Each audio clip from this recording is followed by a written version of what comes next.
नाही काय आहे, माझं पहिलं उद्दिष्ट आमचं असं होतं की या रस्त्यावरती रस्ता खराब असल्या कारणानं सातत्यानं अपघात होत होते आणि खूप लोकांचे बळी इथं गेले. म्हणून पहिली प्राथमिकता राहुरीकरांसाठी होती की रस्ता दुरुस्त होणं.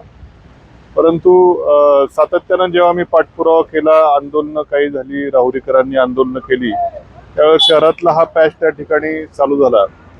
पण चालू झाल्यावर आपण बघता की ही जे साईडला हे ड्रेनेज लाईनसाठी जे काय खोदलेलं आहे ते काम चालू आहे.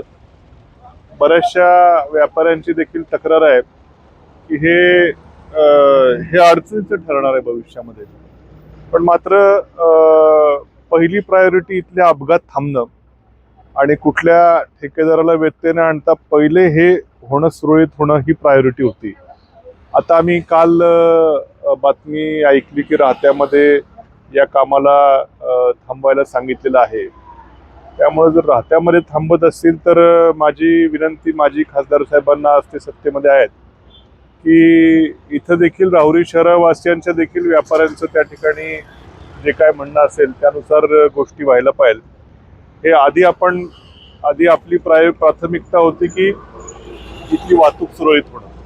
कारण आपण बघितलं असेल गेले वर्षभरामध्ये रस्ता मुळात खराब असल्या कारणानं कित्येक लोकांचे जीव त्या ठिकाणी गेले. ट्रॅफिक सातत्यानं जाम व्हायची, शहरामध्ये देखील बाजारपेठेमध्ये जाम व्हायची. म्हणून पहिली प्रायोरिटी होती की रस्ता सुरळीत होणे.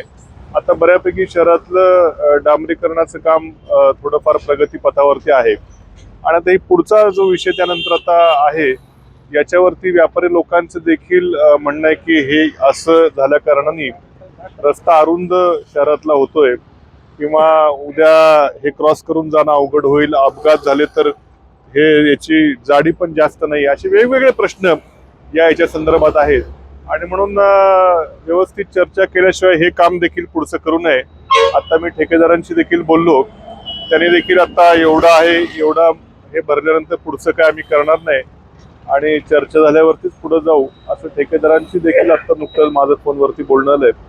पण आज केंद्रातल्या सत्ताधारी मंडळींना देखील माझी विनंती त्या ठिकाणी असणार आहे की शहरातला देखील रस्ता त्या ठिकाणी व्यवस्थित रुंद असावा. भविष्यामध्ये इथं ट्रॅफिक जाम होऊ नये. एखादा वेळ प्रसंगी खरं उड्डाणपूलच खरं इथं होणं देखील गरजेचं आहे.